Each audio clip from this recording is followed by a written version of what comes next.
Hello, everyone. I'm Jennifer Bullock. I'm the Director of the Office of Global Health Diplomacy in the Office of the Global AIDS Coordinator and Health Diplomacy.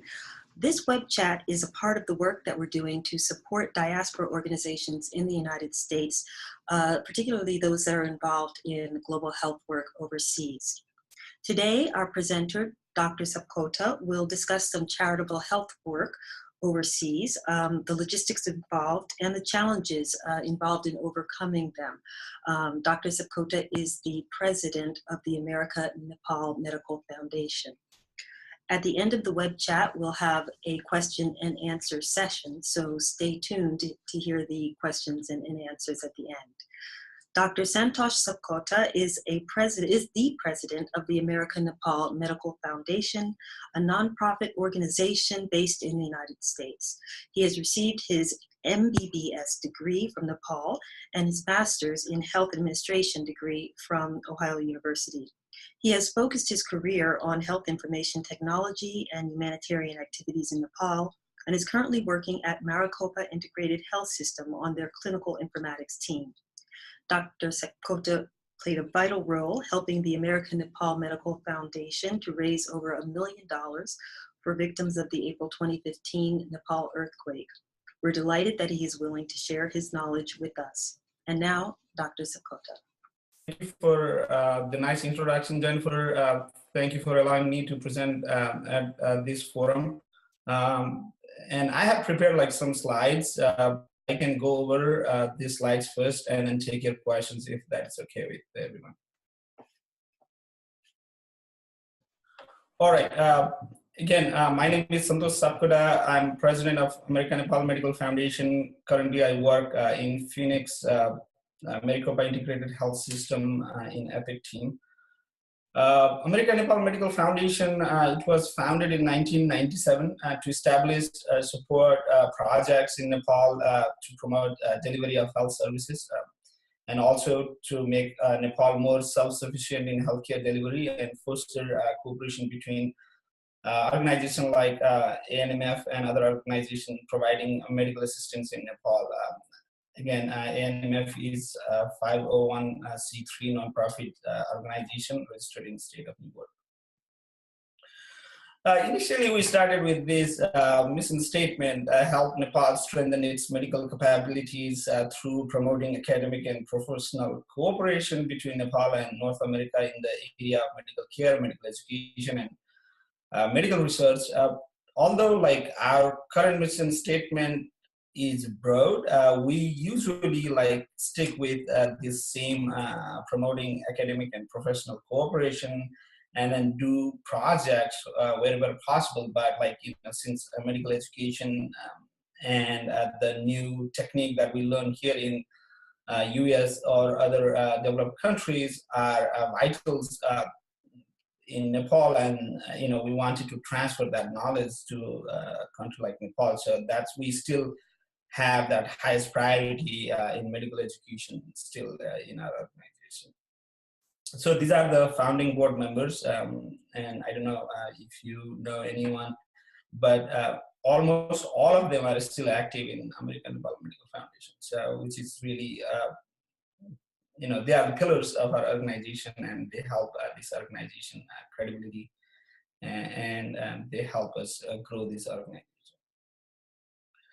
So during 1997, we established the organization, and in 1998, we did our first independent annual conference in Columbia University. Then I don't know if you know him. He's our first life member, and then he's a writer, left for dead when he was, I think, climbing the Everest. Beck Weathers, he's our first life member. And in 2000, only talk about technology, we founded our first website, and we did our built-in, online donation and online voting. And remember, 2000, it's still, we didn't have that many tech-savvy, individuals, but we still made. We knew that where the industry is going, so we made online donations and online voting available in our website in itself. So, and we introduced ideas of soliciting fund and managing projects in Nepal during that 2000 time. And I think if you ask me about American Nepal Medical Foundation and the most crucial step we did, besides establishing it in 1997, I think this is one of the most important things that we did. Like those people who are trained here in the US, Canada, or other North American countries, they went back to Nepal as a physician and they started practicing there. So since they know how we work here, they decided to create another organization in Nepal with the same name, but in Nepali, American Nepal Chikitsa Pratishthan, and they established that in year 2000, and so that like we can collaborate with them at a deeper level because they understand our world, we understand the world there. So that like the collaboration, Dr. Pratibha Pandey, who was the founder president, she went back there and then we started like working together. And then this is one of the most crucial steps we took that helped our organization to get that credibility and growth that we have now, having our the partner in Nepal who thinks and talk the way we do here. So identify and prioritize needs in Nepal. They maintain oversight of our various projects and disburse funds to approve projects.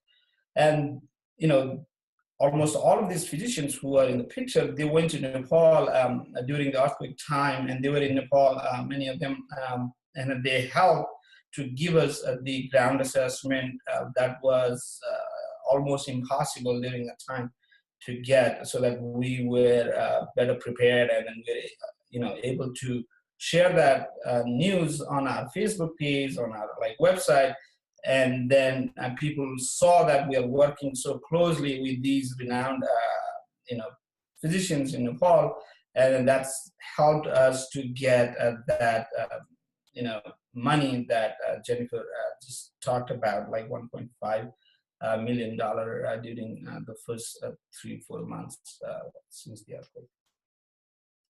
And between like 2001 and 2014, I lumped all of them together just to highlight what we have been doing during that time. And 2015 is when the earthquake happened, 2018 is now, and then 2020 I'll talk about future too.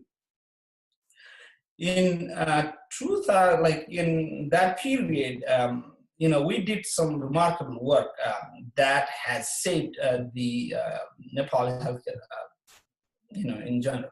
So we gave initial seed money to Nyaya Health, which is now called the Possible, and then they started this Assam hospital, and now they're expanding to Dholaka. So it is like state-of-the-art healthcare facility in Assam, and then we initially gave them seed money to establish that Nyaya Health,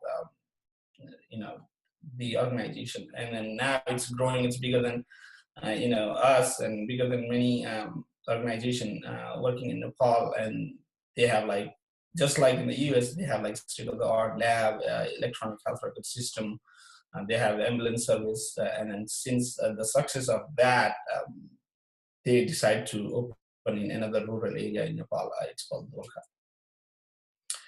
The NMF initiated projects on uterine prolapse at one of the hospitals, and that talk about the suffering of uterine prolapse, right? We don't feel that here in the US, but there are significant number of women with uterine prolapse, and we started this this project, and then we worked with the government of Nepal, and then government of Nepal adopted this as a public health issue, and then now it's part of the policies. And then now uterine prolapse surgery that happened in any government hospital, they are free, and government even provides some financial assistance to those women after the surgery for post-op care. Also, we facilitate the concept of healthcare for rural population, and which a letter adopted by Nick Simon's Institute. Nick Simon, I think you guys might have heard about him. She's a well-known entrepreneur and philanthropist, and he helped to establish Nick Simon Institute in collaboration with Patton Hospital, which is in capital itself. And we facilitate that discussion. We invited individuals from Nick Simons to come to one of our annual meeting, and then they presented that concept. And later on, they worked, collaborate with the government of Nepal. And Nick Simons is doing some fantastic work in Nepal. And the other proud milestones, like, we, as I shared earlier, we do this continuous medical education and training. In Nepal, we are continuously doing throughout the years, either by providing the financial support for the observership, fellowship, advanced training, or facilitating the workshop or CMEs where people from Nepal, physicians from Nepal, can learn skills that were otherwise not possible in Nepal. So. And other projects we supported, we train medical technicians. We established, or we even, like, during those old CD-ROM and books days, we used to send like medical journals, textbook to Nepal, a computer to one of the central hospital library. We also helped establish HealthNet, Nepal extension to Butwal. We also send other teaching materials to one of the universities, workshop on cleft lip management, training equipment for renal histopathology, epidemiology of parasites in Japan community. Even if you Google Japan, then you will learn a lot about that community. They are like, they are among the poor. They have low socioeconomic status, and people call almost like forgotten community in Nepal. So, and then we supported a project that supported that group. So again, if you see these, so I was talking about these observer and fellowships. We supported training for these individuals in these locations here. You can see Canada, you can see in Singapore, you can see Washington State, in Georgia, Atlanta, like Illinois. So if you see what kind of training they did, like we trained the first electrophysiologist in Nepal. We did echocardiogram training. We did infectious disease observership for NAMS, non-invasive gastroenterology training, and nephrology training, liver transplant observership, and hospital quality improvement training. So just the highlights that recently happened: liver transplant observership training. We brought 2 physicians here in the U.S. We placed them in at Emory Hospital in Atlanta. So they are organizing. They are reestablishing liver transplant in Nepal. So previously it was tried once, but it never took to fruition. But now we are establishing liver transplant, and we invited a doctor who is overseeing this whole project to our last Phoenix conference. And he gave an excellent talk, and then he talked about how he is assembling the physicians in different ICU, surgeries, anesthesia, in all these departments, so that he can have the sustainable liver transplant program at UTH. And earthquake happened, in 2015, and this is the same slide I presented at the Global Health Diplomacy Department 2 years ago. So we, 17 earthquake affected districts, we were there, and you can see all the flags, the NMF logo, where we went, and what we did, we did 17 earthquake affected districts. We were there, and more than 168 villages we were there. And then on the right hand side, it's on our website. Anyone can go there and look at it, where we were and all that. On the right hand side, you can see all the villages that we went.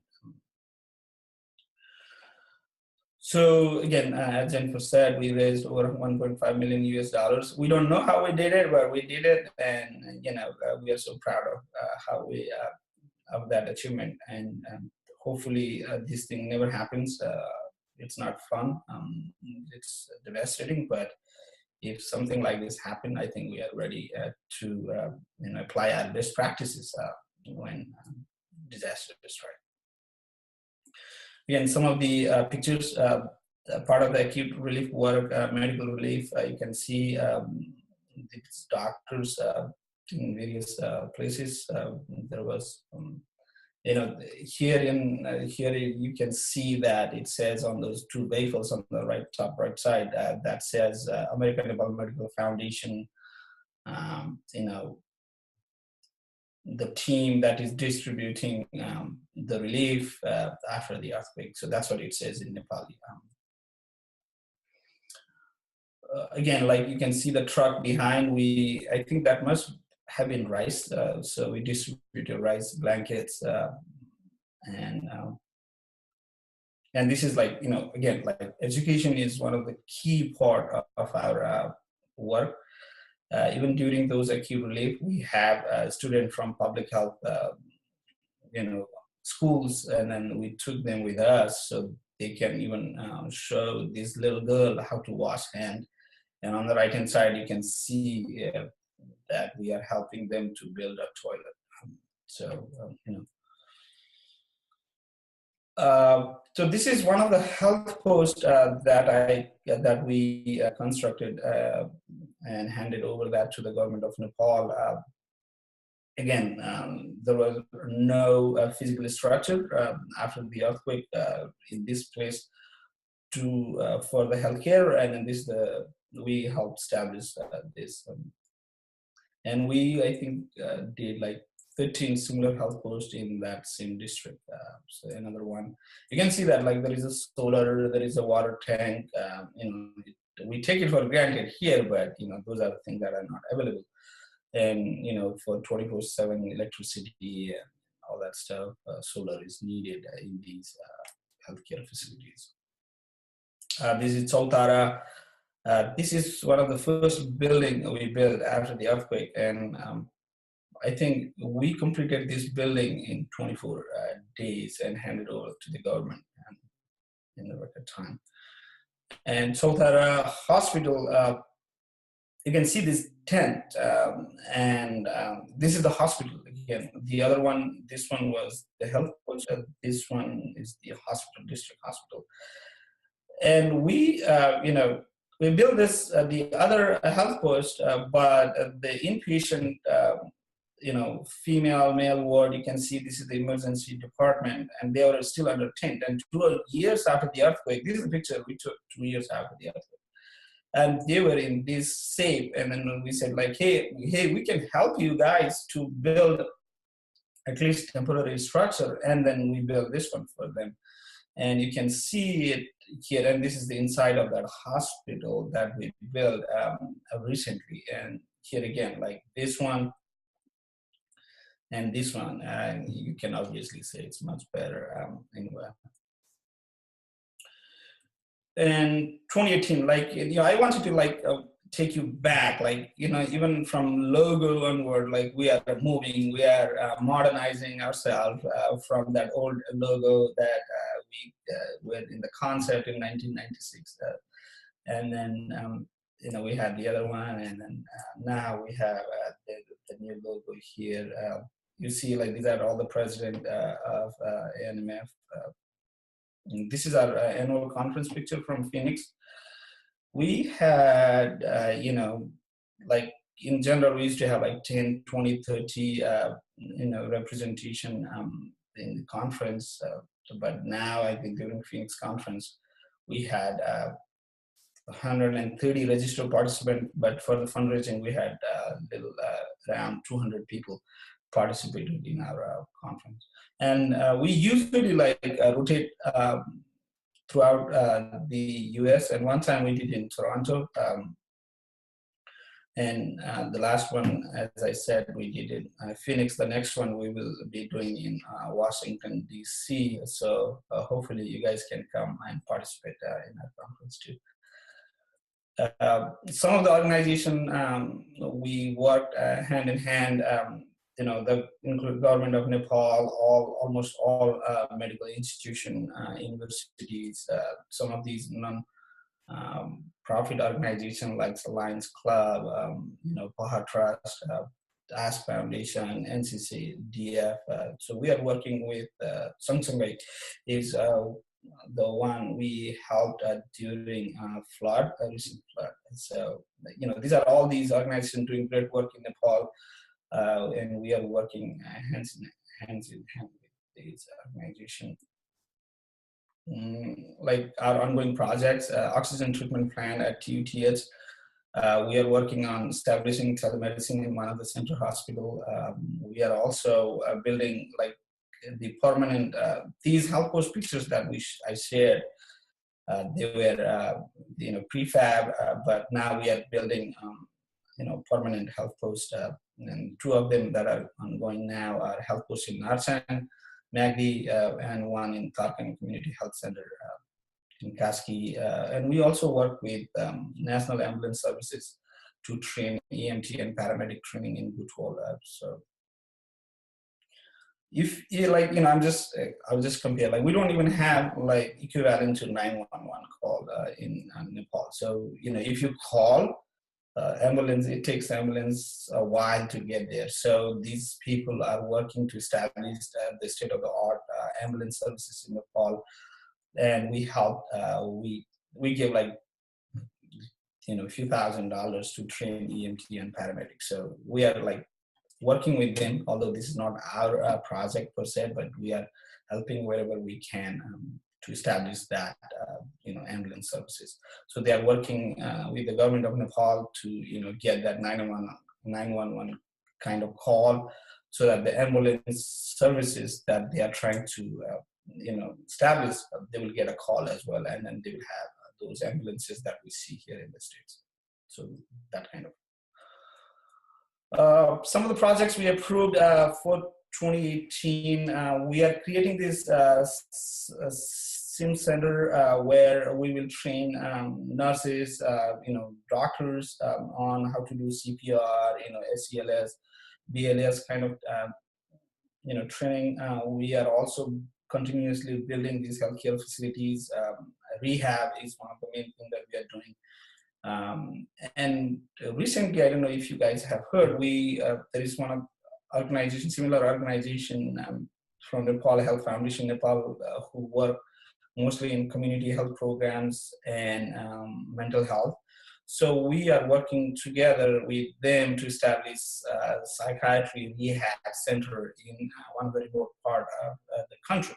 So this is the first ever that kind of center that we are working with them to establish, where we will help rehab those people who are mentally ill, who are living under the bridge or in the street, and we are going to rehab them into these facilities so that psychiatrists can see them, counselor can work with them, and then we will house them for temporarily, and then release them back to the society with their family members. So that's really that's going to change how mental health disease are being looked at in Nepal. So we are really proud of that collaboration. We are also training schoolgirls in hygiene and health. We are it might be surprising, but we are still talking about sanitary pads and all that stuff. We are helping these girls build those sanitary pads themselves so that their hygiene taken care of. The other one is pediatric fundamental critical care support. This course is happening within 2 weeks in Nepal. We have been supporting that. One of our president, Dr. Sangeeta Bajnet, she is a pediatrician by training, and then she helped she has been doing this for a long time. Every year she goes during this time and train the pediatrician and for this critical care course. In the future, again, like the objective and mission, as I was alluding to earlier, advancing healthcare in Nepal. So it's a so broad mission that we can tackle any health-related work in Nepal. So that's our mission. The objective is to promote the advancement of healthcare, medical training, and practice in Nepal. So that's our mission, and I think this mission will be good and it is well placed for us to succeed in future. We are growing. We had before the earthquake, I think our life membership number were less than 40 in total. Now, as of few days ago, we are like 178, and 39 of them were the life members this year. So 22% of the total life membership in last 5 months. So that means that we are doing, like the members are trusting us. We are growing, and I think we are, very well placed for the future. We are prepared, and then we feel that our future is bright. So that's all from my side. Thank you. And if you have any question, I'm happy to take some of them now. Okay, thank you. That's amazing. I do have a couple questions, which I'd like to run through. And actually, the first one relates to what you were just saying about your membership. Right. So my question, are your members all physicians, healthcare workers, or is it really anyone who is interested in Nepal? Is it mostly members of the diaspora who are members of your organization? And how do you define sort of supporters, maybe people who contribute funds versus the active volunteers who are going to Nepal and working? Great question. And this is like almost like a level that we are trying to take off from our organization. People perceive that we are a doctors organization. Although the doctor helped found this organization, and there are many doctors members that are in our organization, but it is not doctors only organization. We have people, engineer, Peace Corps volunteer from the US, they are still members. We have engineers, student in public health, some of the people who have been to Nepal and then volunteered at the State Department or Peace Corps. And then I would say majority of our members are still physicians who are practicing here, but we have members from all walks of life. And they are not only diaspora, the people, born in Nepal, but it's not like that. It's open membership. If you pay a membership fee, anyone can be a member of the organization. So it's not like physician only organization. And regarding the supporter, I think we had during the earthquake, we had more than 6,000 different individuals who contributed to us via online or checks and all that. So we still have like annual members and student members and life members, but most of our annual members within even like less than a year they turn back to life members, because like as soon as you become an annual member then you start getting email notification and all that, and once you know the organization, they said, oh, maybe I should like contribute more, and just becoming a life member is one of the way to financially support the organization too. And we don't have any administrative costs here except some of the tax filing and all that. We don't have any paid members here in the US, so all the money that we get, whether it is membership fee or whether it's a donation, whether it is a matching grant, everything goes to Nepal. Almost all the money that we collect goes to Nepal. So people see that, and they will they become life members as soon as they are annual members. So we have like some students and some annual members. We have like some sustaining member, means like those who wants to contribute more, and then like life member is $1,000, but they said I don't want to be a life member yet because I want to contribute every year the significant amount of money. So there are some members like that too. So did I answer your question? Yes, absolutely. Thank you. And another question, you're working closely with the government of Nepal. They asked you to build the health centers. How did that connection, how was it made? Did you reach out to them? Did they send out a call requesting help from organizations, or? So during that time, like I think the chaos was there, but we had again, like during my presentation, I alluded about the ANMF Nepal organization. Their members are closely related. They work closely hand in hand with the government of Nepal. So when there was a need, those members said, "Hey, government." Would like us to contribute in a significant amount. Since you guys raised more than what we are expected during that time, we started with our goal of $20,000. That first fundraising after the earthquake, we said maybe we should start with 20,000 because that's our annual budget during that time, and we didn't even think that we would be outperforming ourselves within like 7 hours. So and then when we found out that we are going to raise a significant amount of money, our members there in Nepal, they said, hey, why don't we do something significant? So let's help government, at least in this district, and then help build these health posts. So it was like, we, government shared their need, and those members worked with them, and then they submitted the proposal, and then our board approved that.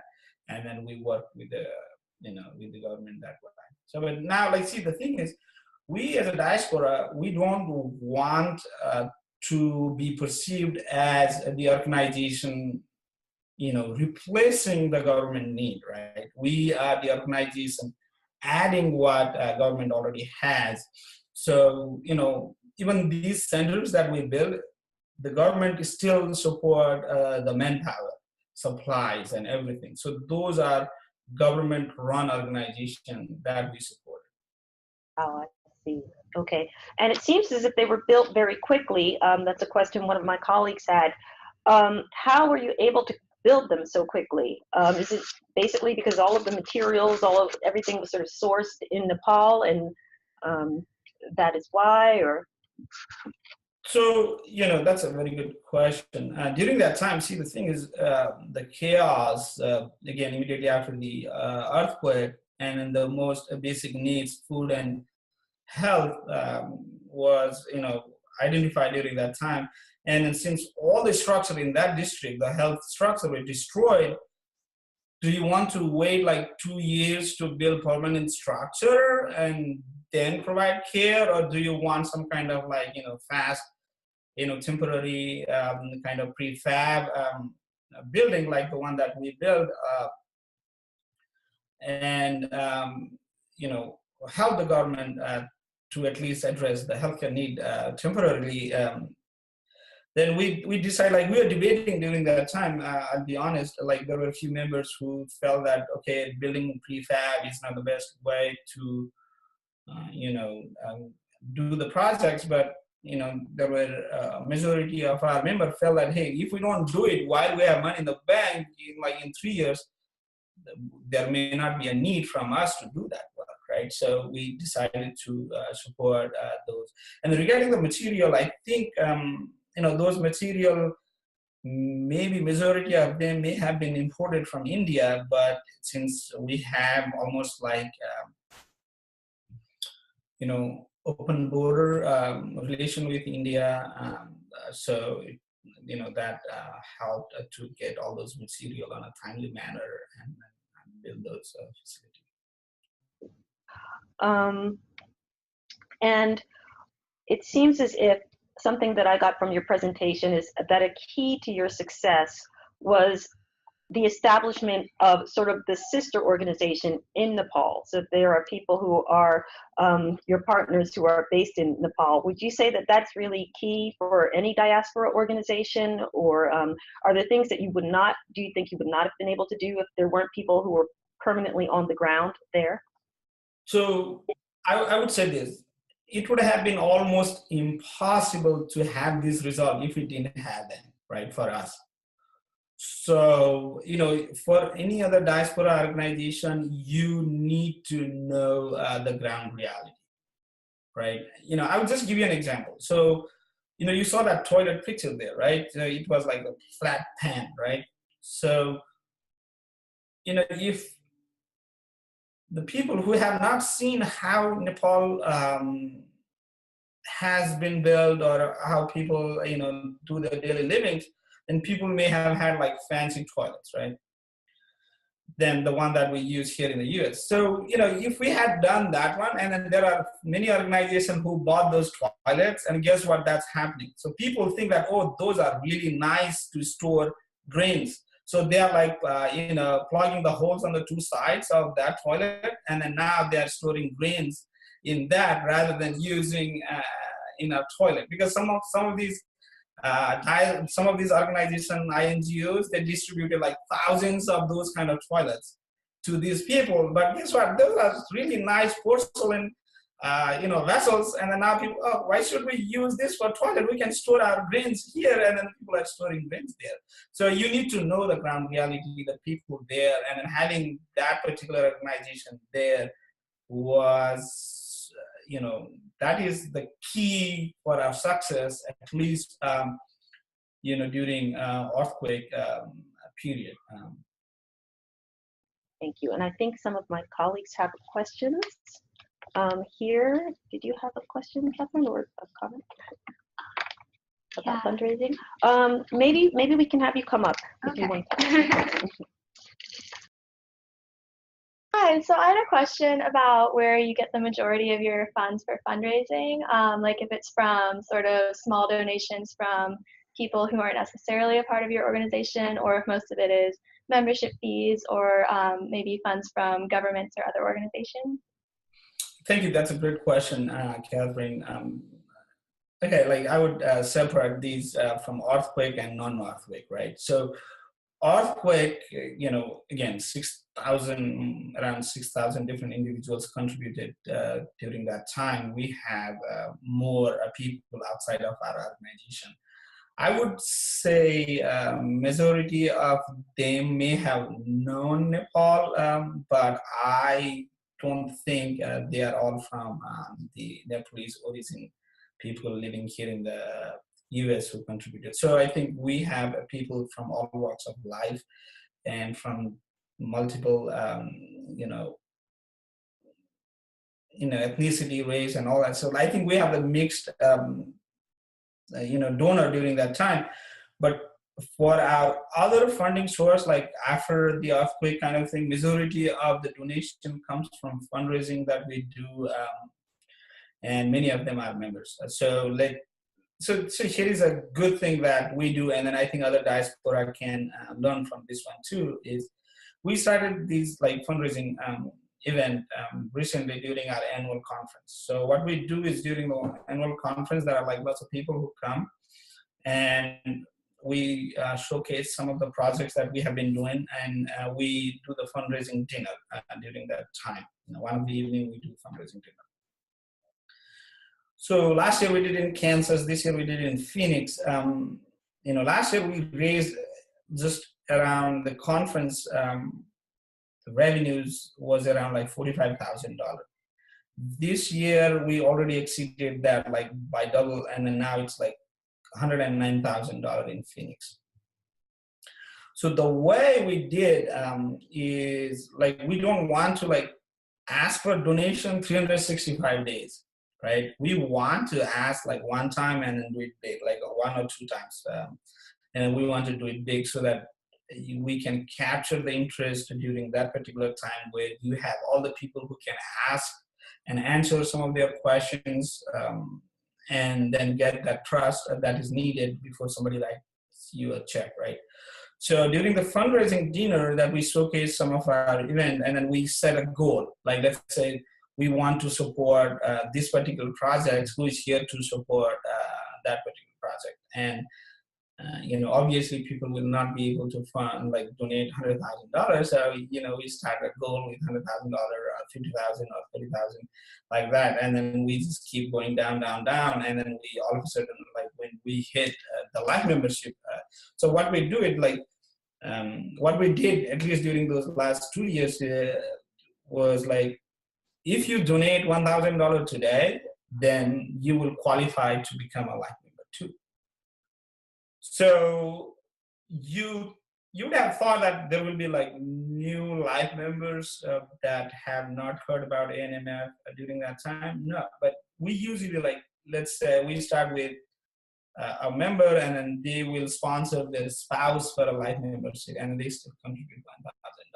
So now we have significant number of our life members. They have their kids as a life member now. So when they go to these events, they give $1,000 or $2,000 to, and then have 2 of their kids as a life member of the organization. So they can get to know the organization throughout this year, because we send them notification once you become members. We send them like a newsletter and like monthly updates and that kind of thing. So we communicate them more frequently, and then they show interest. And next time they come for the event, they will make their other 2 kids or the spouse or their other significant other as a life member. So that's how we are growing. So the trend now is during non-disaster related fundraising that we do, there are members of the organization that are contributing more than the other general population.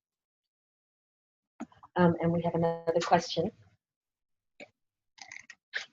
Hi, I was just wondering, at the time of the earthquake, when the donation just happened so much, were there more outreach efforts on your part, or was it just people wanted to just donate more, or did you have to change any of your outreach efforts? So definitely, again, great question. Thank you. During the earthquake time, I was telling, like, we were thinking small.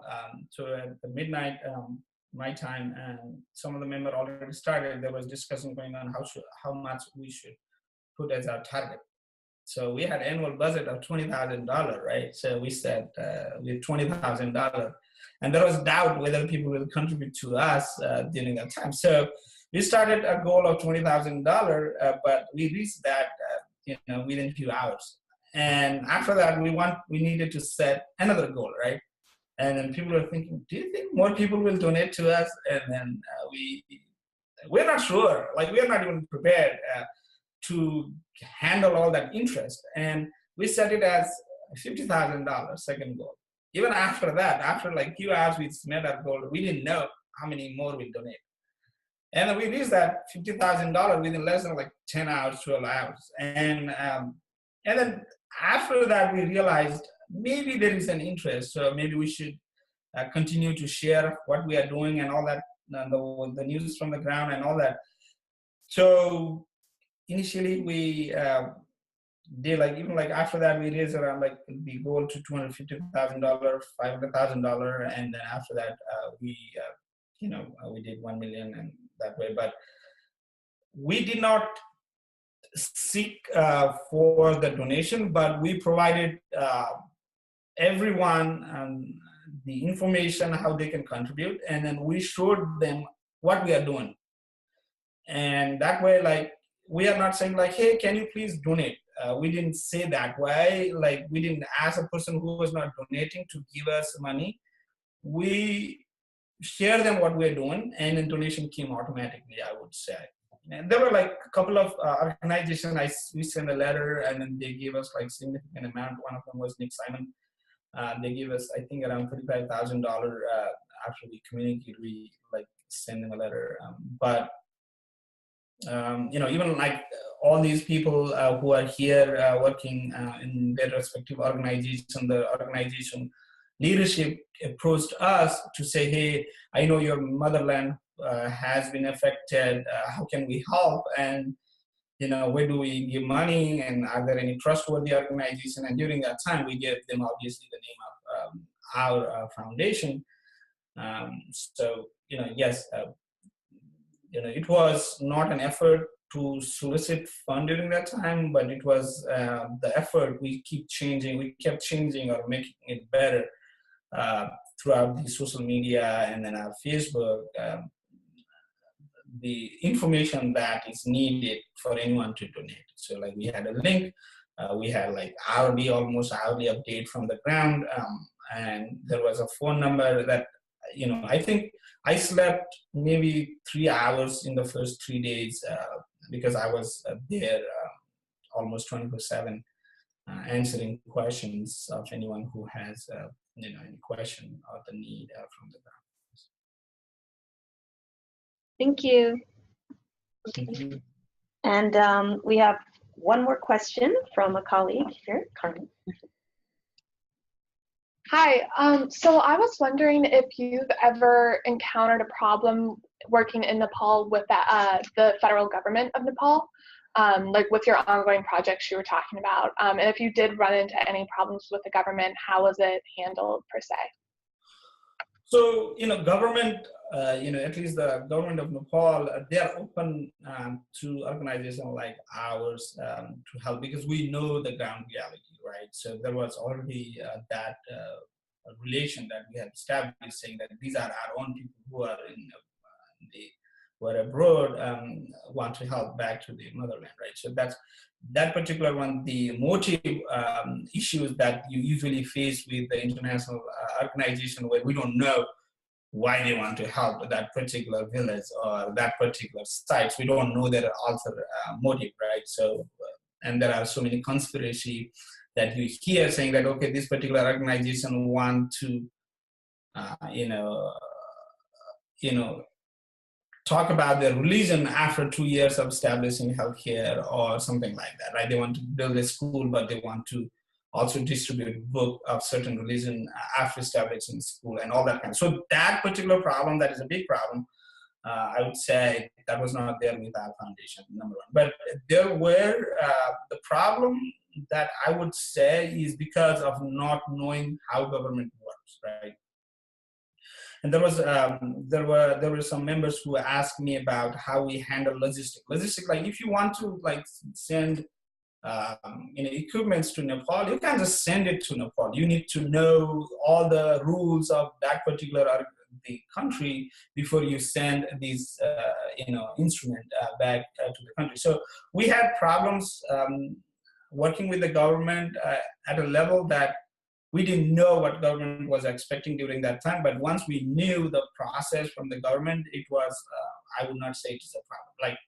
Like with any government, there is a slowness that you always encounter, that you feel like, oh, okay, I have money here in my bank. I want to send it tomorrow to make this a day after tomorrow. But why the government is not making a decisions today, right? Those kind of problem, they're still there. I think they are everywhere. But basically, I think government of Nepal has been very open to our initiatives, and then they are working hand in hand with us. So I thank them. I think there was a perception in the past, but they are doing really good, at least in collaboration with us. I think it has been positive.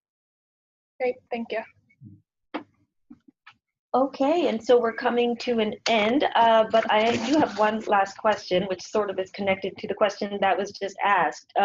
So if there are sort of new diaspora groups that are starting up and they want to do public health work, charitable public health work in another country, what are just some key tips that you might give to people hoping to found them, or to new groups that are already established but maybe don't have that many members, or don't quite know where to begin?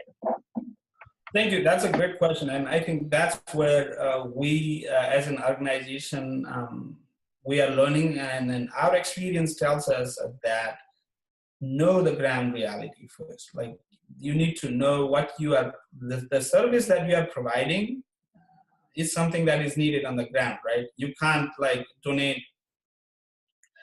10,000 MRI machine to Nepal, because there might not be 10,000 people who can operate that machine, right? I mean, I'm just giving you an example, but you can't, distribute, things that they may not know how to use, or all that. But the number one thing that I think we all need to focus on is the sustainable part. So if you are providing a book for a 1 year, and then you are not going to do anything about it for another year or the year after that, then don't start that project. You can, rather than giving 10, if you are starting a project that would cover the cost for 1 year, do at least you need to have a 10-year sustainable plan, so that after you leave, there is someone on the ground to take over that. So, rather than distributing noodles and mineral waters, try to distribute the technology, how to hit water for like certain minutes, so that the people there can use the water from the source there, for a long period of time. So show them how to cook meals that may not be as tasty as noodles, but at least they will have a way and means to have that. So for a long period of time. So I would definitely, two things that I would definitely suggest for any diaspora is, you need to have a people that who know the ground really well. So the need needs to be there, and then people will, you need a people who knows the ground. Number two is the sustainability thing, right? Don't take it for granted that you might do a good thing for 1 year, and then if you are going to put those people back again in the similar situation after 1 year, then it's, I'm not saying that, it's not a good thing, but to just help even for a year, but, you need to think it in really hard, what would be your sustainability plan when you do projects in developing countries like Nepal. Thank you. And thank you for the chat. We've come to the end of it. Again, this is going to be on our different social media platforms from today in a couple of weeks. And we have your information, of course, which is also on our platforms to be shared. And I imagine if anyone wanted to contact you or contact the organization, they can find that information on your site, correct?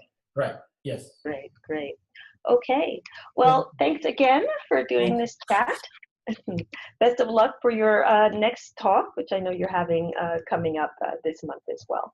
Thank you, Jennifer, for this opportunity. I really appreciate this collaboration, and we should continue.